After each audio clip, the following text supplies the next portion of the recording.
and we are back with another episode of Bariatric Foodie Live. How are you today, Shannon? I'm I'm good. I'm good. My nose is I told you my nose is starting to get a little bit I itchy. know So my allergies. It's absolutely gorgeous. I feel like we're under like sort of the same weather mass. So you sometimes mm, get weather like the day or two before me, but mhm. and with the amount of rain and precipitation we've been getting, tell me if this is the same experience for you. It is absolutely gorgeous. All the flowers have been blooming. The Mhm. grass is really green and luscious, except for in Yes. my yard because I have really like ratty grass. But anyway, that's a whole it's a whole different show. But everything's really beautiful, and I was really surprised because the first few weeks everything was in bloom. I felt absolutely fine, but then a Mm. couple days ago I woke up and I don't know if the pollen level hit like that point Mhm. where it was just like, yeah, your luck has run out. Right. I had a friend say that she lives just north of me, and she said that her state is just so promiscuous in the spring because everything started blooming and it's all beautiful, and she's like, spring is so promiscuous. Like, and I'm like, That's you're an right. It's interesting totally adjective. it's totally that's totally true You though. don't even know where my brain went when you said that spring is promiscuous. Anyway, move, Well, it move. is. It It just is. is. It is. Yeah, I'm gonna it's agree with you. birds and bees. All right, we gotta keep it moving because we have a Let's move really, it oh gosh, why so don't you have to much. see you trying to make me laugh in the middle of the show? I'm trying to keep my composure. Okay, let's Anyway, go. okay, All right. so we have to keep it moving All right. because and say hi, everybody. I see people saying hi. Yes. Hi, everybody. So we got to keep it moving because we have a pretty packed show for you We want to get today. it in. We want to get it in. So we just want to start out with a little bit of business, which is that this episode of Bariatric Foodie Live is sponsored by this is actually the favorite of my books, the Bariatric Yeah, Foodie Breakfast book. Now, this book is like it's kind of like look, it's kind of thick. Do you have this book? I Just do. chime in if you have Oh, this book, yeah, I guys. Oh do. yeah. Well, I mean, I know you do. You Have team them foodie and all. you don't have the book, then there's something wrong. But actually, I think that's actually how we connected is that you reviewed the breakfast book and Hmm. you weren't exactly like jumping up and down about it I at reviewed first. the holiday book. You did. That's the one Oh, that I okay. started That's with. the one you would. Hmm. Yeah, I Hmm. was a little shook by your review. Anyway, Yes. anyway, Oh. so this book is pretty thick because all of my books are not only recipe books, but they're also sort of instructional of how to approach the particular subject of the book. So in this one, we're sort of helping you approach breakfast, whether or not you're a person who needs liquids coming out of bed, which you and I both are, whether you're a person who is, has family to cook for, if you need grab and go breakfast, if you sometimes want a luxurious breakfast, if you want to give your family ideas for Mother's Day brunch. Um, Hmm. it is all right here for you inside the Bariatric Foodie Breakfast Book. Tons of recipes. Do you have a favorite recipe from out of here?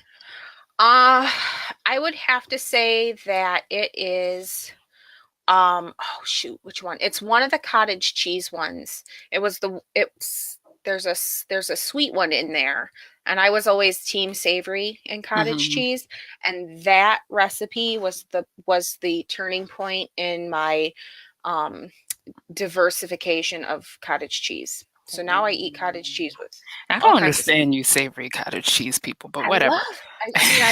I will always have a thing for savory I, cottage cheese, I know but I'm gonna get there one day.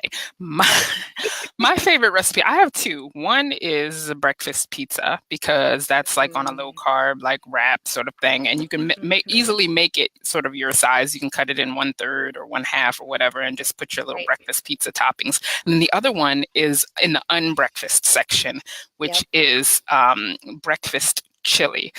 Yes. And that was something that when the first couple times I made it and I was testing out the recipe, I was like, this is so good. And just to let you know, I'm not a Should not be breakfast allowed. out of bed person. Yep. About how long do you wait like before you have solid food? Before I have solid food,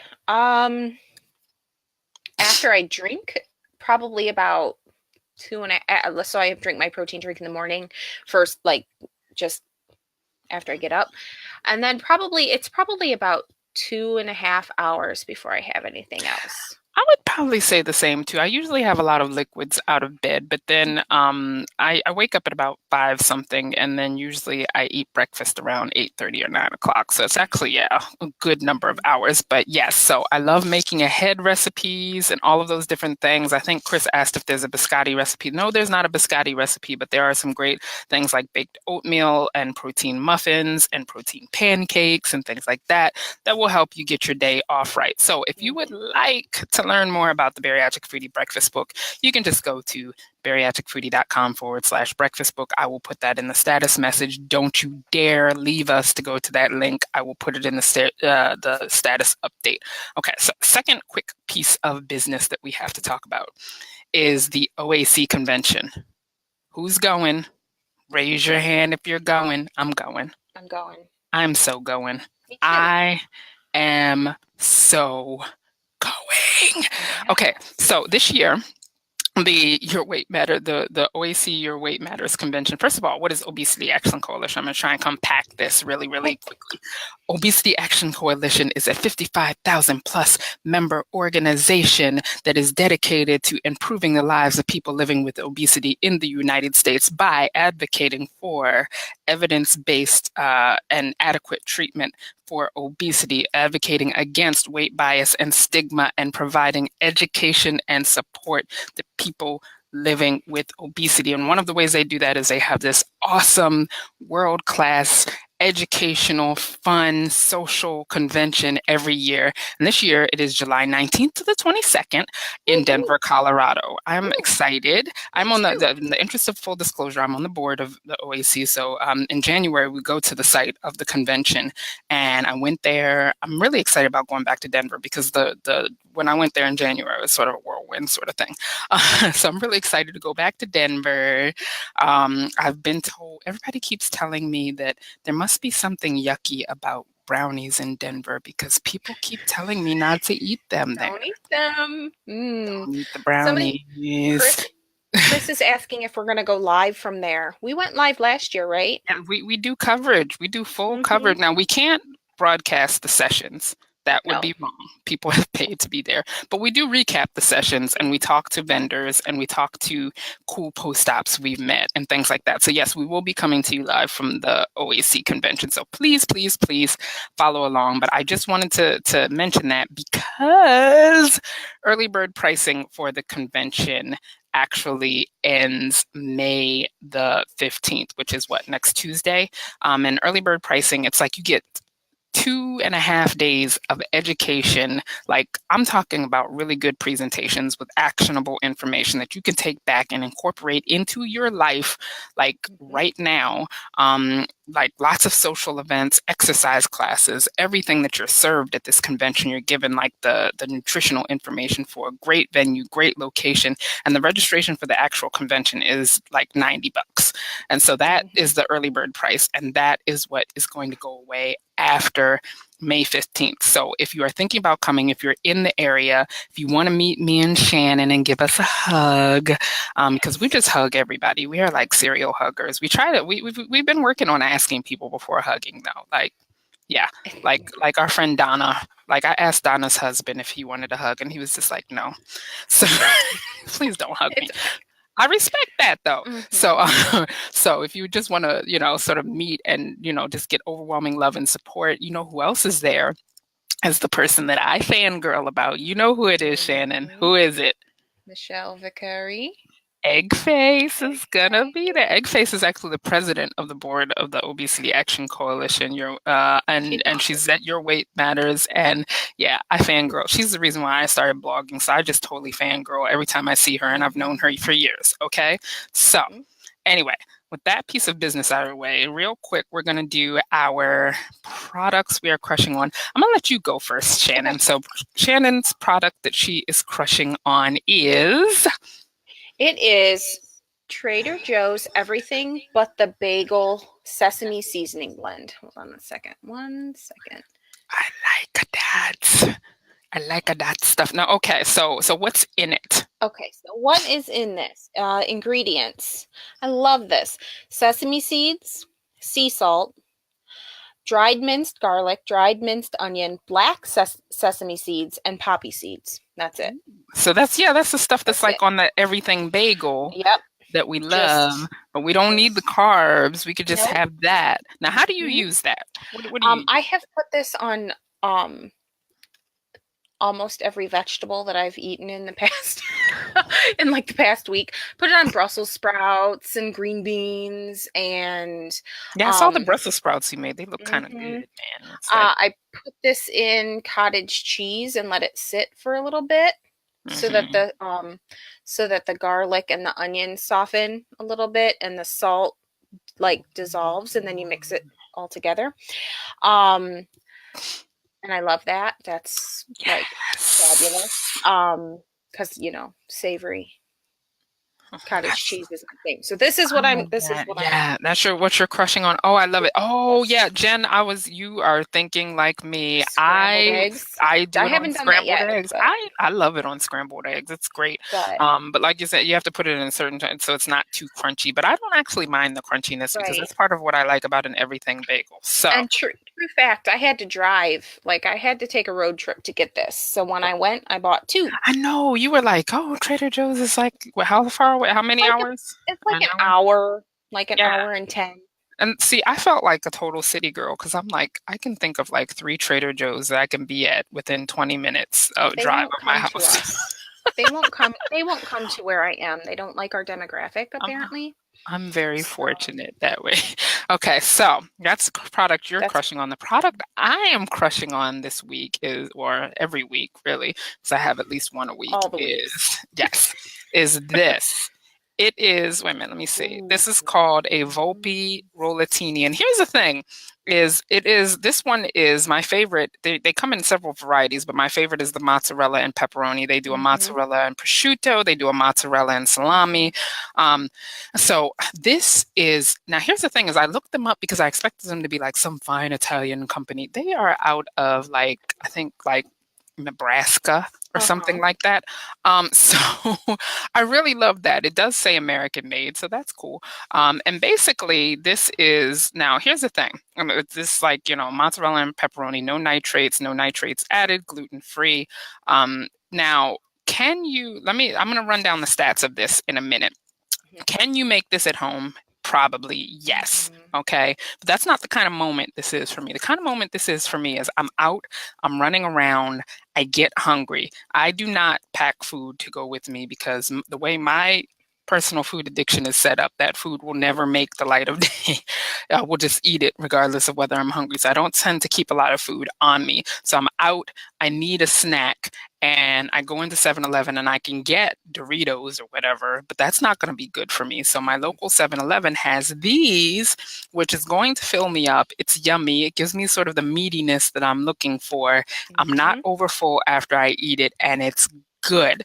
So let's check out the stats. Okay, so the stats are it has 130 calories, 9 grams of fat, 1 gram of carbs, 11 grams of protein. So not horrible. It is a little No, bit high on the fat side. But like I said, this is not an everyday moment for me. But these you that's can, a hangry. yeah, That's like a that's hangry moment when you're I like, know. It I'm keeps me getting away from the hangry. big bite hot dog though, so that's good. Mm-hmm. Um, but these you could get more information because I think they actually do sell them in bulk at like places like Sam's Club, Costco. Mm-hmm. So you can look at Volpi Foods, VOLPI Foods, and again I'll put it in the status message .com. They have a store locator just in case you need to know like where your options are. But these things are so good. So good. Oh my gosh. Okay. All So, right. diving into, are you ready? Do you I'm need to take a ready. stretch? Do you need, I'm ready as we, I'll ever be. we're Here we going to go. do our very first round of truth or truth. Truth. Okay, we're not doing dares because no, that, No. I'm not even going to tell you what happened to me in middle school No, on I'm truth or not. dare, but no. Mm-mm. So let's set this up by saying that we sent out an email yesterday and we asked for questions and questions that you would just want somebody to give you a straight answer from their experience. No BS, straight, no chaser. Like just tell me what you think. Now we got a lot of questions and we're going to try to get to them all, but in the interest of time, we've broken them into sort of categories. And one disclosure I want to make is, well, a couple disclosures. One is if there's something that you should rightfully, like there's certain information we can give out from our experience, and we're going to go from our experience. We cannot give you personalized, individualized medical, dietary, whatever type of advice. That's not what we do, and that's not what we're going to do. So if it's something where we really and truly, we can tell you our experience, but you would be best served by seeing your doctor, we're going to say that. Number two is we like I said, we don't know the answer to all of these questions, but some of them, we can speak to our experience. But if we don't know, we're going to say we don't know, because that's the no BS, straight no chaser answer. Right. And and last but not least is we are not the authority on these things. So I'm just not right today. If there's any questions that come up in the course of this conversation where you have a good answer to them, type them in the message box so that the people who come along afterward, and hopefully the person who asked the question, benefits from your experience as much as they benefit from our experience.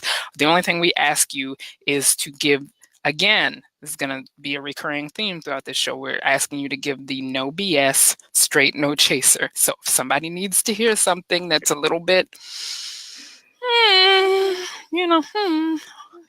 that's what's going to happen. Okay. So, real. Like I said, we divided these into categories. Some of these only had one question though. So we're going to run through the ones that have like one, maybe two questions first. So the first one, let me just make sure I have look, I got them printed out. Like, yes, there's multiple pages. Okay. So the first, I know we should do this like every couple months. Okay. So insurance coverage / plastics. And the question that came in and said, I'm 3 years out from having Roux-en-Y, lost 140 pounds, weigh 140, now 5'8", 58 years old, have no real problems except for the sagging skin. I feel horrible, don't look bad at all when dressed, but in the summer, ick. Insurance is not going to cover any plastic surgery. Do you know of any options for plastic surgery as far as payment plans or scholarships? Our local hospital has given scholarships to help defray the cost of bariatric surgery for those who need the surgery, but don't have insurance to cover it. They don't do plastic surgery here. Any advice at all? Well, I think I'm going to take that one. Do you mind, Jen? No, go ahead. Okay. So, first of all, I want to say be careful of the language that you use for yourself, because that whole ick in the summer, that's the first thing that stood out to me. I know that, you can't mandate love. Sometimes loving your body is something that you have to teach yourself to do. Loving yourself is something that you have to teach yourself to do. And it starts with the language that you use for yourself. I can guarantee you that most folks who look at you probably don't think ick. They probably think that you're truly inspiring, especially if they followed your journey thus far. So I would like to encourage you gently to be a little bit kinder to yourself in how you speak to yourself. And as you begin to speak to yourself in a kinder way, you may begin to see yourself in a kinder way. But looking beyond that, I personally don't know of any scholarship programs per se. I'm not sure if, the Weight Loss Surgery Foundation of America, I think, funds weight loss surgeries. I don't think that they fund plastic surgery, although I could be wrong. Chime in, anybody, if you know, because that might be a resource. I do think that from my personal experience, I do think that whole, story that goes around about donating your skin to science might actually be like an urban legend, or it was something that somebody did one time, but it's not like that's not a thing that's widely done. So don't go to your surgeon's office asking if you can donate your skin to science. They're going to look at you like you're crazy. Now, one thing that is available is that a lot of reconstructive, cosmetic, whatever surgeons work with financing companies where you can get a loan or a line of credit and you can finance your surgery and then pay it off monthly. So in respect to a payment plan, that would be an option for a payment plan. And you would just need to research surgeons who actually offer that option. Now, I'm going to tell you right now, I would be out of luck, Shannon. Me too. I would be out of luck. I have been a single mom my entire life. Not this saying, that's an excuse, but I've been a single mom my entire life. So, sometimes I've had to rob Peter to pay Paul and all of those types of things. And so, my credit's a little shady, and you do have to. You do have to qualify Right. for credit for a loan and things like that. So if you're in that situation, hopefully you're not. Hopefully you're doing a lot better than me. Yeah, that might be a challenge that you might want to work toward. But yeah, so that's the thing that I know of. Chris said that maybe it'd be WLSFA. I would encourage you guys to reach out to WLSFA or whoever the asker of the question if you want to know. They have a website, they have a Facebook page. Reach out to them, see if they cover that type of thing. Boom. Yes. Okay, Done. what's next? What's Hair next? hair loss. Okay, Mhm. Shannon, you're going to take this one, but I'm going to read the Yes. question. Yes. I'm 3 months post-op and just seeing a bit of hair loss. Does biotin really help? And that really was in all caps, so she means it. Does biotin really help? I've heard so many people tell me different things, but it seems that the people who are saying it, saying that it does work, are actually people trying to sell it to me. What's Mhm. the real deal? All right. So, I think the first thing that we need to talk about is that hair loss is completely normal at that point in your post-op journey, because your body's gone through a big trauma, and when your body goes through trauma of that nature, all of the nutrients and all of the vitamins and stuff, your body just kind of dumps it to healing the injured part of you. So your hair's gonna thin, you're gonna lose a little hair, your nails are gonna get a Your little brittle, your um, period your stops for a periods are gonna while. stop. I mean, there's a lot of different things that happen to your body, and that's all completely normal to have happen.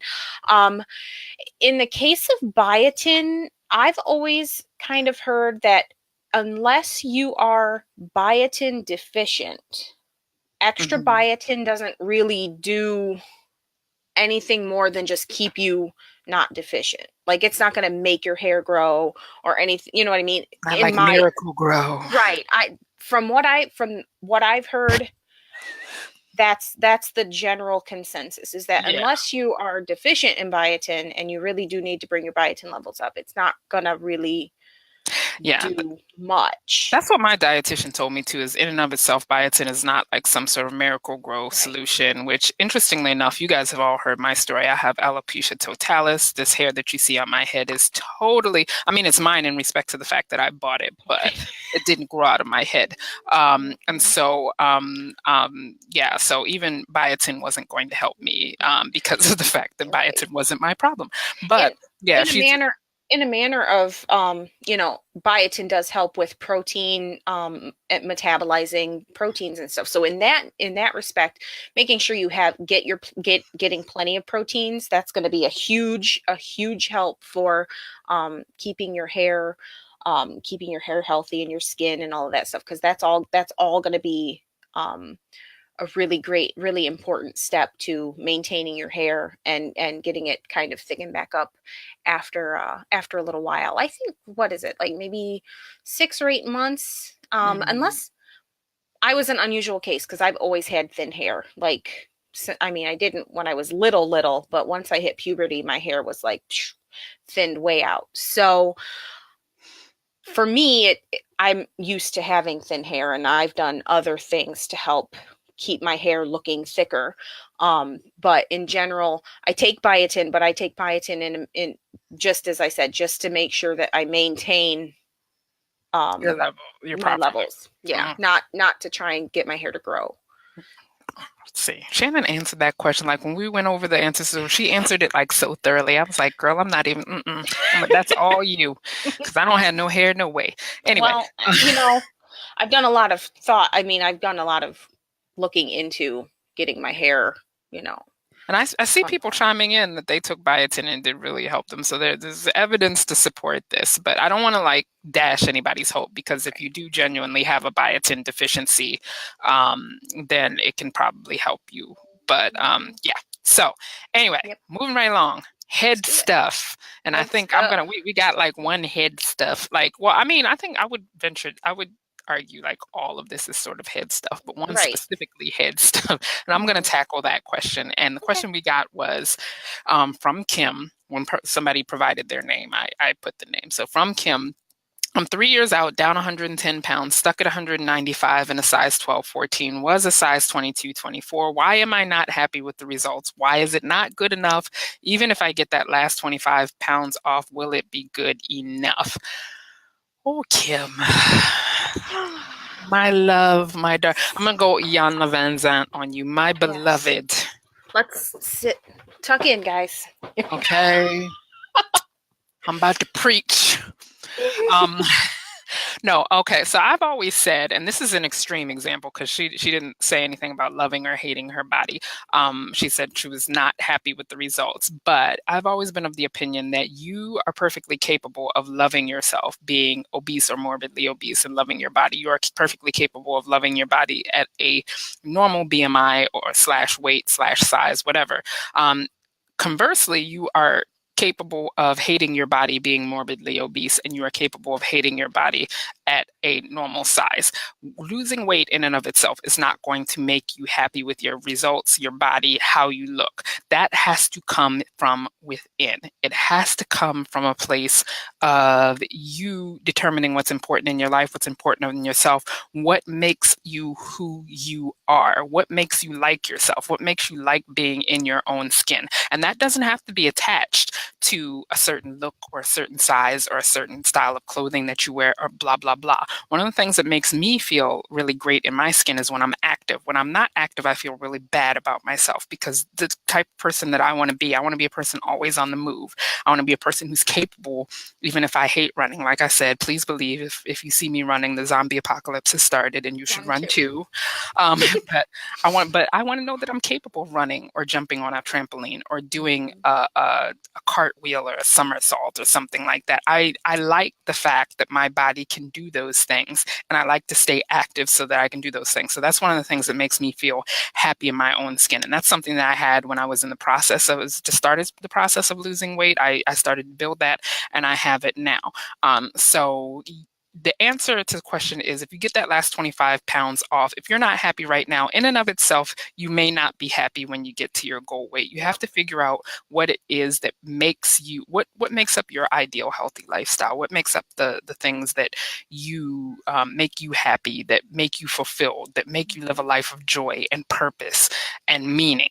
And so that's the only way to do it. You can't, the weight coming off by itself is not going to fix everything.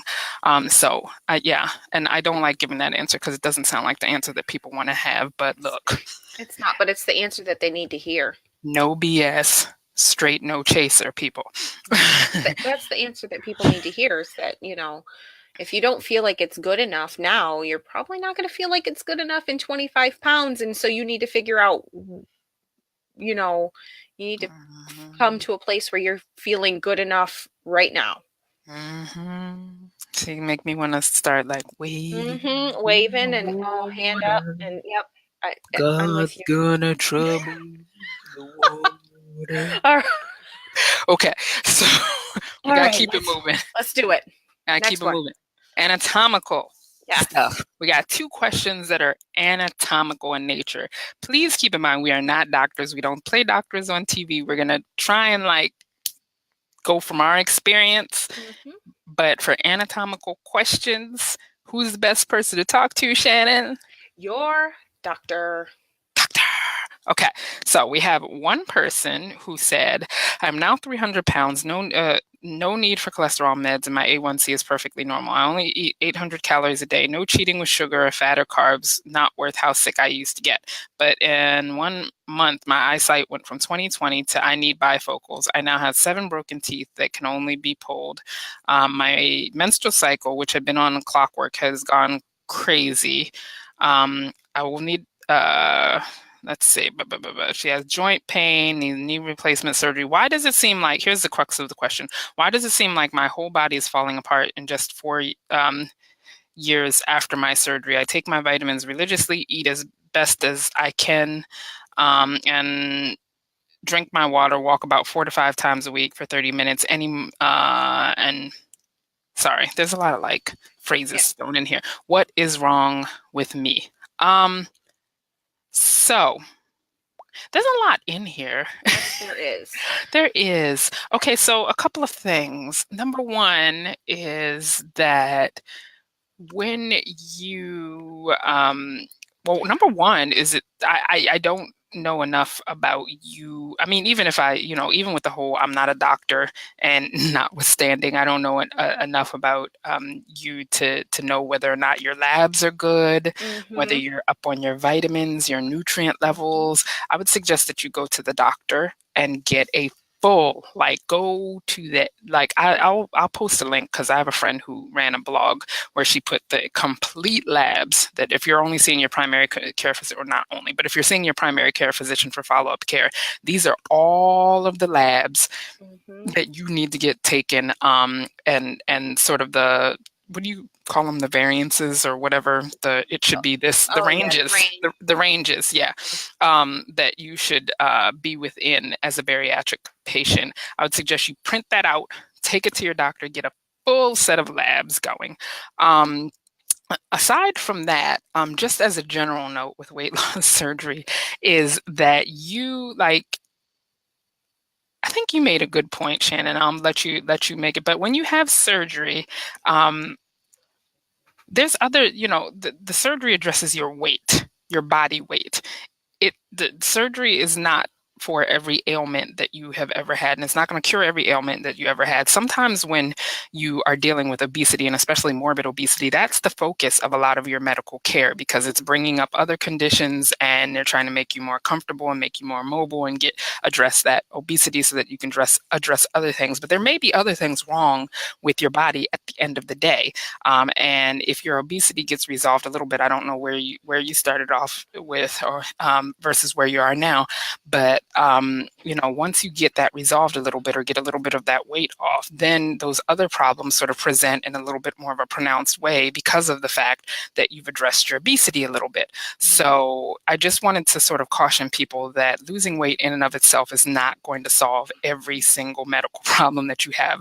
There's a whole bunch of other stuff that can be going on with your body. But what did you say, Shannon? You made some point that I thought was I made brilliant. a point, and this, I think we're going to talk about it a little bit later as well, because we had another question I think that it kind of went along with. But I said, we, many of us have been like lifelong people suffering or dealing with obesity, and you carry around a lot of weight, and you carry, your the physical pounds of weight, and it takes a toll on your body. And even if you take away that weight, any damage that has been done is still going to be there, because the surgery does not take care of X, Y, and Z.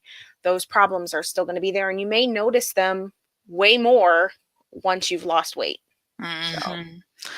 I jumped the gun there and made you yeah, answer a future question. it's It's okay. okay, But but it was and applicable. It was right, the applicable. other thing that I noticed when I read them, when I was reading through these questions, is that um the time frame in which this person talks about is really, really short. She said in 1 month.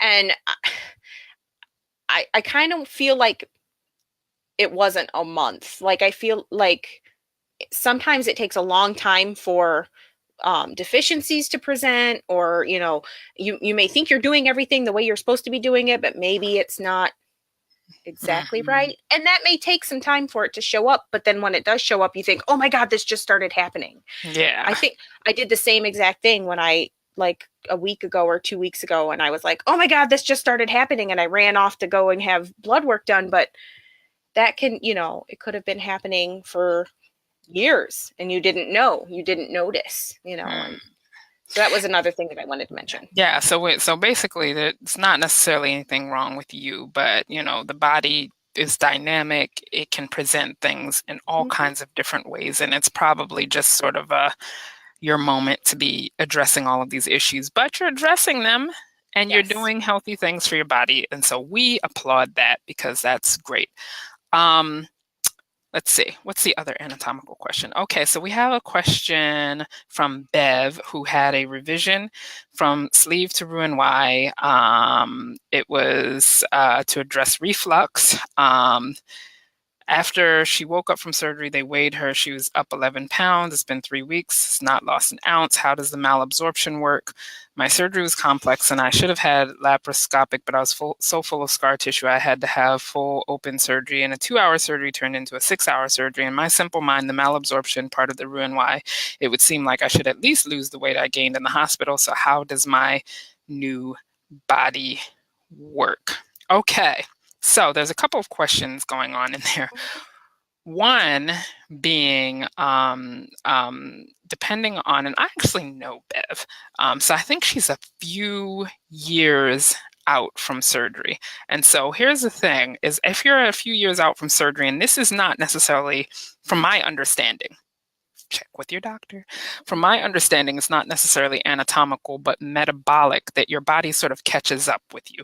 It's like any attempts to lose body weight is a matter of tricking your metabolism into doing something that it was not designed to do, which is giving up body fat. From the time of the caveman, the body was designed to store body fat so that you don't die in like a time of famine. So anytime you're trying to lose weight, you're trying to trick your metabolic system into doing something that it is inherently not designed to do. And after a while, it catches up to you, which is why after a while of exercising, your body begins to learn how to accommodate it by burning calories more slowly. So you have to step up your exercise periodically.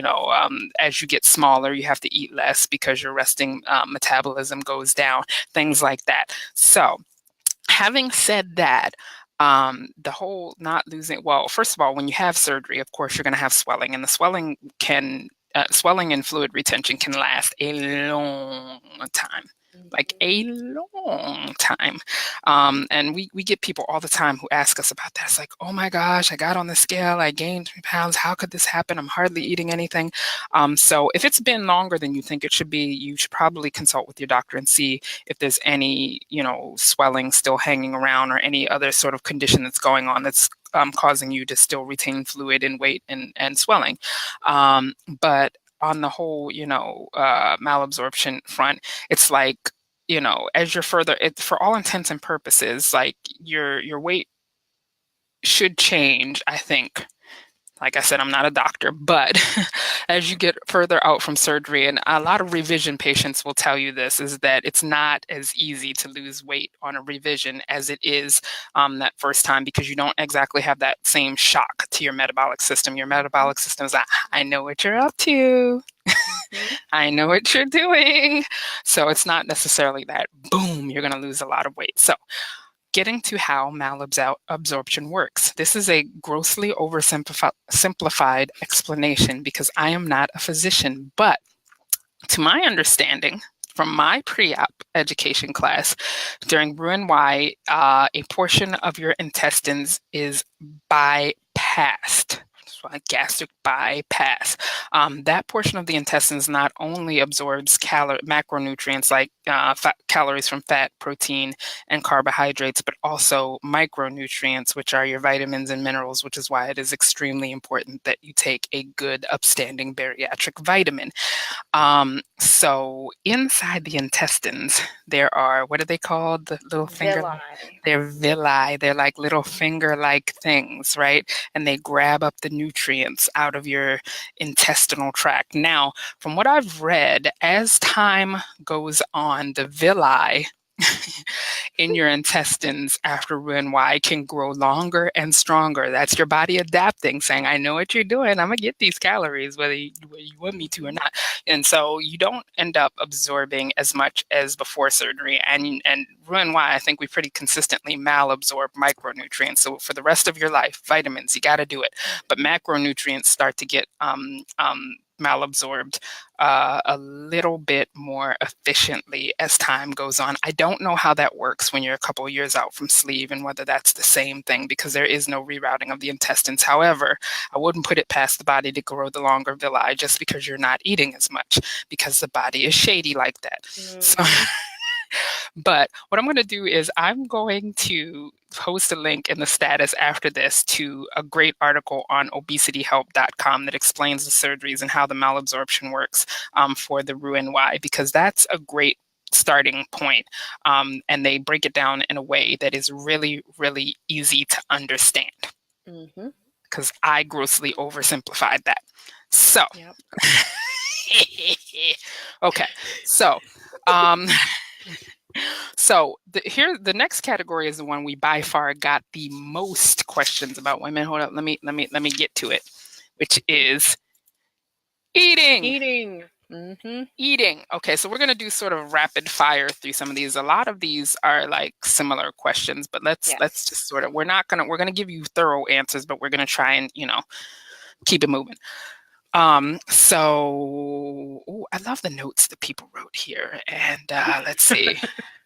I'm only a week out from VSG. My program is insisting I eat 6 meals a day of at least a half a cup. Are you effing kidding me? And she did not say effing. She said No, the other word. it's an actual word. I am struggling to get a quarter cup 3 times a day, and if I'm lucky, 30 grams of protein. Is there something wrong with my surgery, or are their expectations too high? Thanks, Leah. Leah, I don't want to say their expectations are too high because people come out of surgery like in different circumstances. Would you agree, Shannon? I would agree with that completely. Yeah, some people find that they can eat a good amount and that freaks them right on out. And some people find that they can't eat a good amount and it freaks them right on out because they have all of these requirements. So basically, you're going to be freaked out the first couple of weeks after surgery. Okay, that's just normal. I don't think there's anything wrong with your surgery. I think it just sometimes takes time to work up to it. I think the standards that they set for you are goals and not necessarily mandates. They don't want you trying to grossly overeat to be able to meet their standards. If you're having trouble, talk to your dietitian, talk to your surgeon, tell them, look, this is just too much for me. Can we make another plan? Yes. And see what they say. But yeah, That's I exactly think what I was thinking. Yeah. I'm with you because when 2 tablespoons of anything at first was like the third plate at Thanksgiving dinner. So, okay. Next question. Oh, it starts with a compliment. Hi, so glad to have found this site. Oh, thank you. I'm doing a gastric bypass next week and I'm nervous but excited. My question would be to have a short list of go-to foods that you recommend for immediately post-op after the liquid Look at phase. that. Thank you, Yes. Kristen. After the liquid phase, now different programs. See, my program, because I had surgery like 10 years ago, and so we went from surgery. I was on liquids for like maybe 2 or 3 days, and then they put me on purees for 2 weeks, and then after purees, it was like go for it, which didn't work out well, by the way. So some people go from liquid, like clear liquid, to full liquid to puree to soft food, and I was on clear liquids for like 2 days, like while I was in the hospital, and they upped me to full liquids. And they kind of combined them. So full liquids and purees were together. So I could do like runny mashed potatoes and things like that. But I couldn't have anything other than that. It was protein shakes and runny mashed potatoes and cream of wheat. Yeah, some of that, that kind of stuff. And then after 2 weeks, then I was up to soft foods. So, go ahead. Which included like ground meats and scrambled eggs and soft vegetables, very soft, like. So let's give Kristen a little start. Okay, so I'm gonna suggest something you suggested. My first suggestion is gonna be cottage cheese. And cottage cheese, you may love it, you may hate it. There's things that you can do to dress it up, and Anyway, whole section on cottage cheese here. But cottage cheese is good because for a half a cup of cottage cheese, I believe you get 90 calories, 14 grams of protein for most things of cottage cheese. So it's a good protein bang for your buck sort of thing to eat. Okay, suggestion. So my suggestion actually comes from Egg Face, and she had on her blog a ricotta bake. That was like the first thing I ate that, it was like didn't make me hate life. That was one of the first things that I made for myself after surgery to eat. It tastes like lasagna. And it does. It completely tastes like lasagna, but it's just I'm sure you can find it, ricotta bake.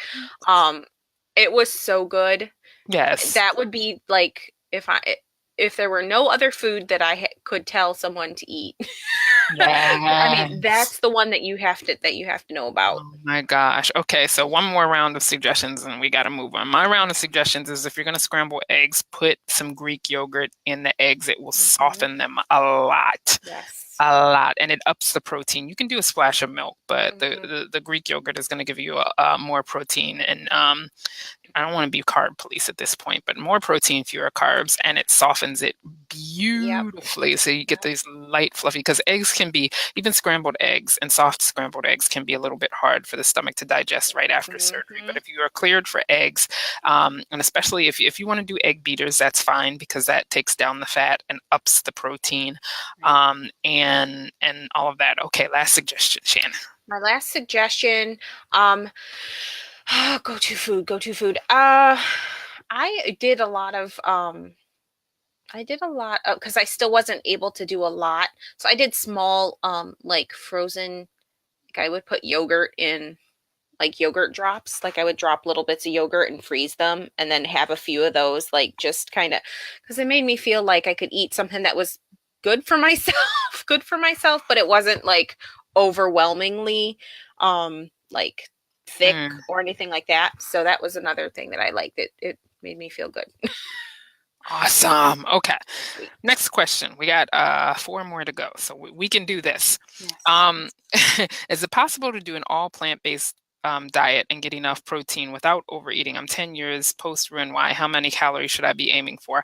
We are not going to answer that last question because we are Mhm. not dietitians. I'm sorry, straight no chaser, no post-op should be advising you on how many calories you should get. Mm. You should go to see a dietitian, even if it's not a bariatric dietitian. Go see your dietitian that's your dietitian, and they will advise you based on your goals, your activity level, your labs, your everything, how much you should eat in Yes. calories.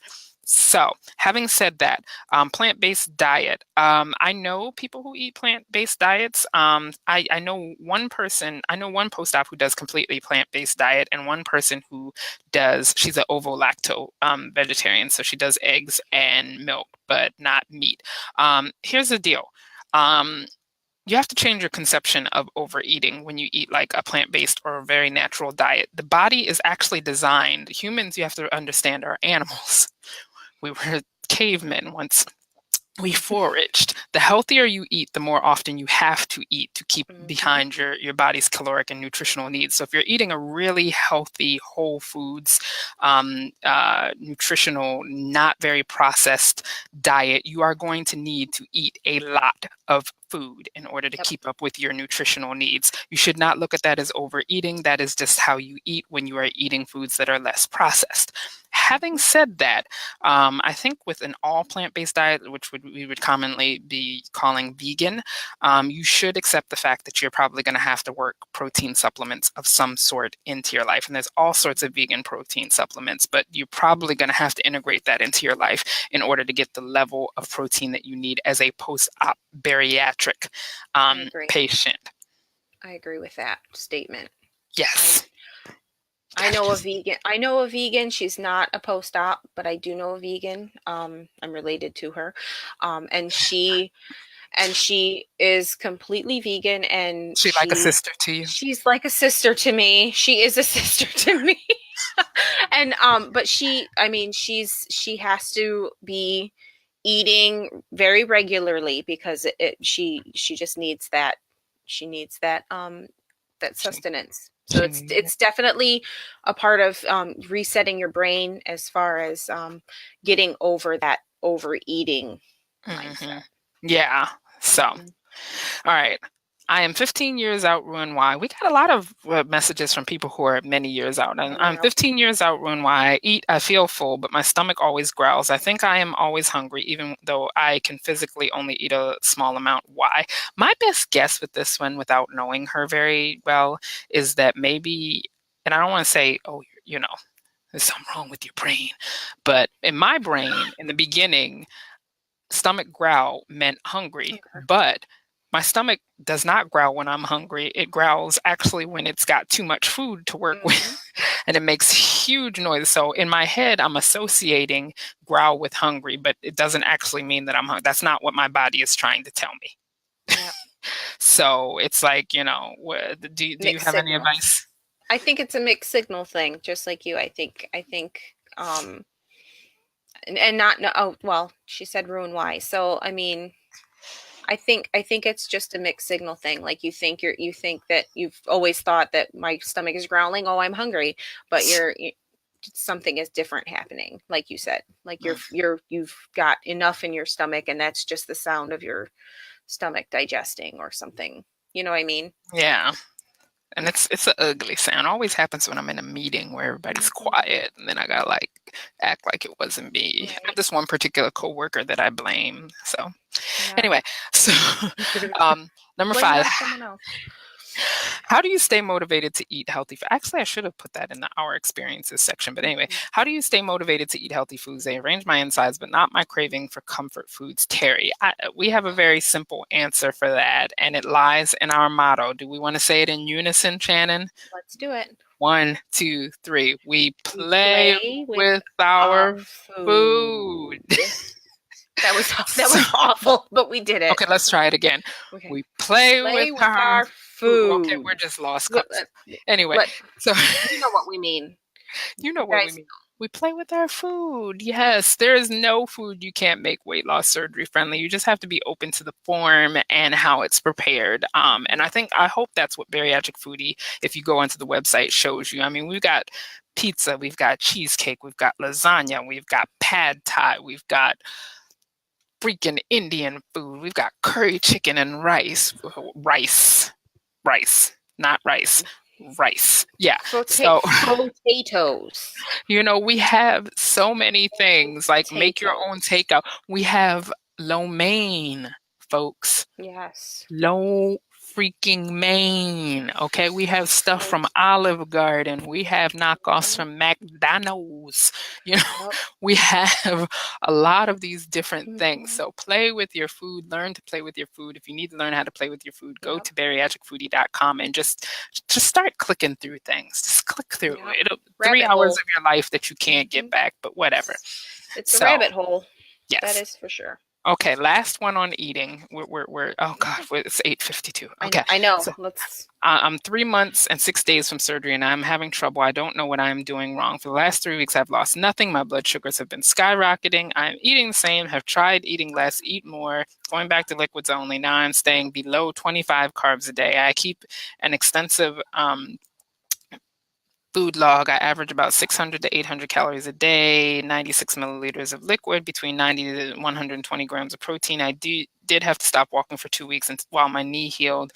Usually I walk 20 minutes a day. So a couple of things in there. Number one is that if you're 6 days from surgery, 3 months and oh, six three days. three months Three and months six and days. six I'm sorry, days. 3 months and 6 days from surgery. Everybody hits a stall. Mm-hmm. Everybody hits a stall somewhere around there, and it may be like a month, 2 months, and it's basically the body catching up to itself, saying, "Whoa, whoa, whoa, whoa, whoa, Mm-hmm. we're not Something is taking." not done.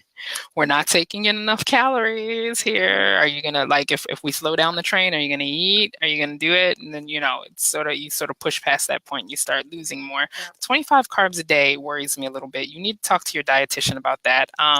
Because yeah, that may not be such a great idea. Right. Oh hey, it's Shannon's mom. Hi I Shannon's know. mom. Hi. Hi, Miss Linda. Okay, so uh, yeah, but the protein, I mean, your protein is very, very high. If you like your kidneys, though, you will go see your dietitian because super duper high, what I was told when I was doing that super duper high protein, low carbs, was that I was going to bust one of my kidneys out if I Yep. kept doing that. So Mm-hmm. make sure that, you're drinking enough water, go see your dietitian, get some advice, but it may be that you need to push through the stall and you don't, you walk 20 minutes a day. It might be time to graduate to doing something that gets your heart rate up a little bit more Mm-hmm. high intensity activity.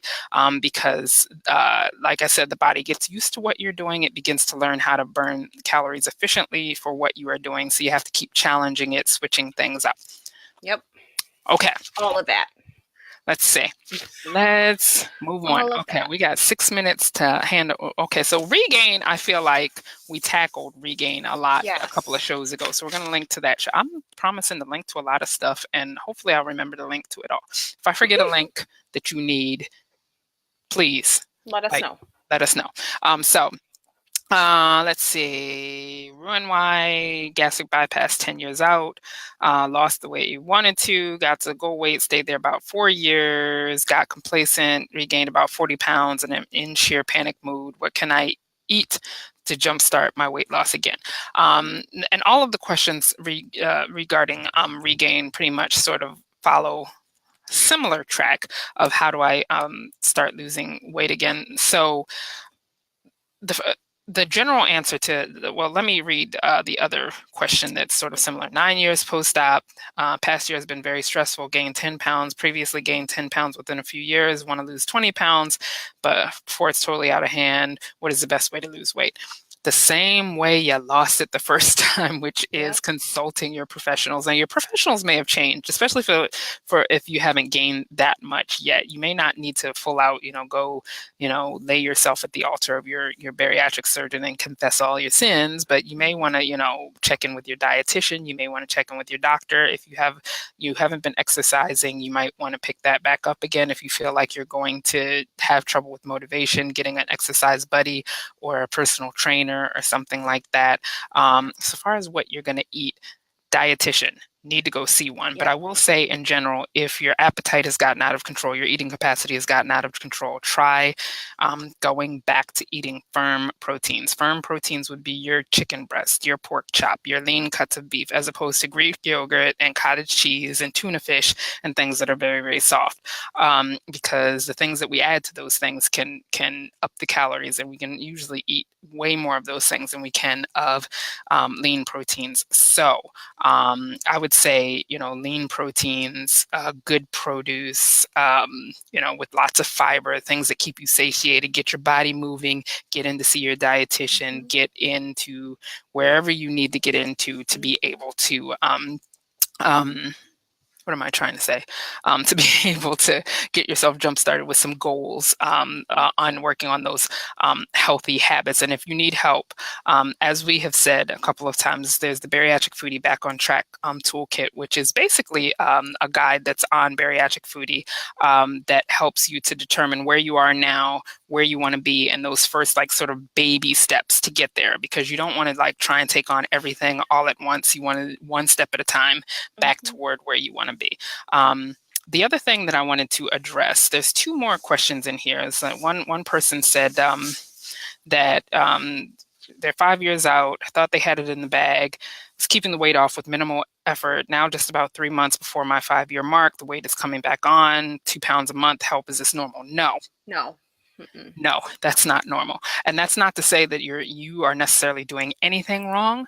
I don't know, because I don't know you, but that is not a normal rate of gain. So you probably need to, sooner rather than later, go in to see either your primary care physician or your bariatric surgeon. I know it feels like you're going in there and admitting some sort of failure, but really in reality what you're doing is you're going in, you're getting some help, because there may be something legitimately wrong that is causing this. So you need to go, you need to investigate. No, that is not necessarily normal. And then last but not least, in the eating, is about 6 to 7 months ago, I was put on medicine to help me sleep, but that was also used as an appetite stimulant. After 4 months, I gained 15 pounds, weaned off that medicine, but the weight never came off, and I've since gained another 5 pounds. I look and feel awful. It seems like I can eat a pre-surgery size meal. What is the best way can I lose weight and shrink my stomach back down? Please tell me I can shrink my stomach back down.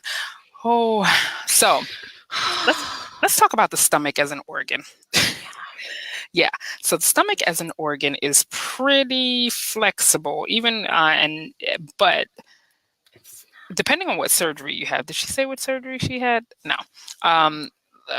Like the Roux-en-Y and the sleeve and everything, they tend to make your stomach or your pouch out of the part of your stomach that's sort of the toughest. So it's hard to legitimately stretch the stomach out beyond capacity, and certainly not to the size that it was before surgery. But what can happen is that your eating capacity can increase, and that can happen for several reasons. One of which being the food choices that you are making. So if you're eating slider foods, if you're eating a lot of starches, I can, like, for instance, I don't know about you, Shannon, but I have not yet identified my upper limit of popcorn. I can eat, I Yeah. can go to like the movies and get the bazooka big popcorn and eat the whole damn thing myself. Mhm. You give me 4 ounces of steak and halfway into it, I am begging for mercy. Yep.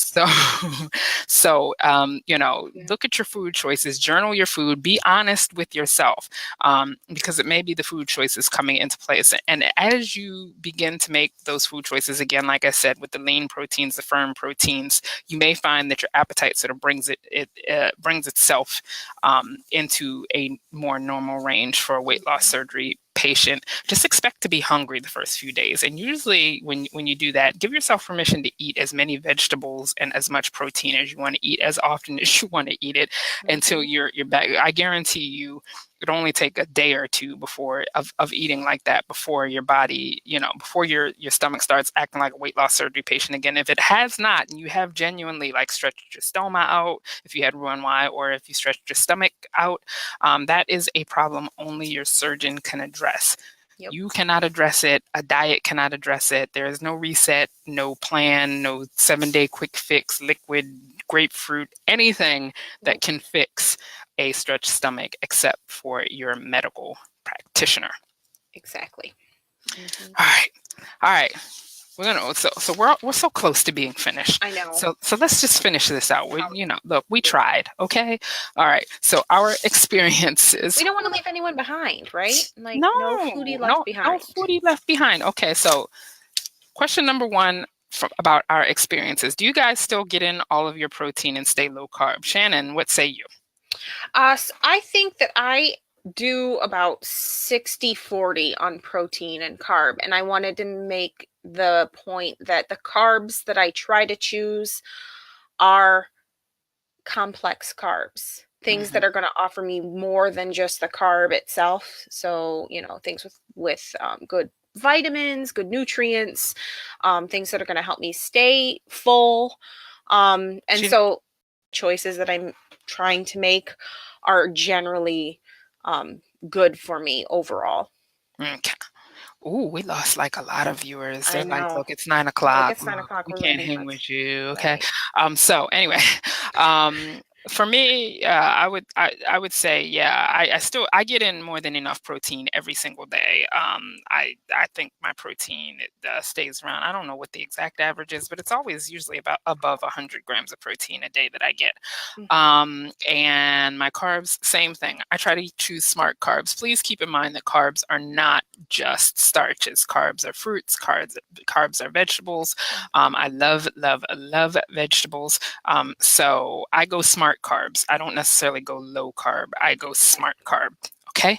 So once I get to goal weight, this is the next question. Once I get to goal weight, will the aches and pains of my overworked joints, A, be gone, B, be lessened, but I will feel much better with the weight off, C, still be miserable, or D, insert your truth? Okay. Do you want me to she said it disconnected you? Snap. We're still here. We're still live. Okay. Well, look, you're back. So anyway, lives. let me read that question again. Once I get to goal weight, will the aches and pains of my overworked joints, A, be gone, B, be lessened, but I will feel much better with the weight off, C, still be miserable, or D, insert your truth? You want me to go? Yeah, sure. This one? Okay. So I think this we talked a little bit about this earlier. And it's still pretty true here.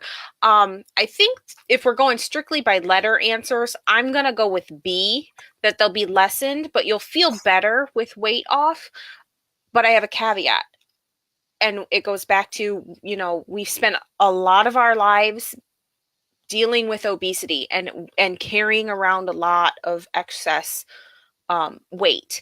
And no matter what surgery you had, and no matter how much weight you have lost, the damage that you did overworking those joints is still going to be there. You didn't have a knee replacement, weight loss surgery. You didn't have a hip replacement, weight loss surgery. You didn't have a shoulder replacement, weight loss surgery. And you didn't have any of those other surgical procedures. You had a weight loss surgery. So if you have damage to the joints and you feel like you're pain in your knees or pain in your hips or whatever, it's not gonna miraculously go away. You might feel better about it, but the damage is already, like, the damage is done. Okay. That's what I think. I think that's a great answer, Shannon. We had a couple people say kick them out. Unfortunately, we can't see that on the platform that we're on because we're not actually on Facebook Native right now. We're on another platform that allows us to be together on the screen. And so it didn't show us that there was any interruption. I think that might be Facebook being wonky because it is sometimes wonky. I'm sorry. Write to Zuck angrily and tell him to make it better. Shaky fist. Zuck has been having like a rough time lately, though, so maybe be nice to him. Anyway, so last but not least, we have one question that I labeled, but I do want to read it and acknowledge it, but it's sort of an ask your doctor question. Okay, so it says, my doctor, and if you guys have any personal experience on this, weigh in.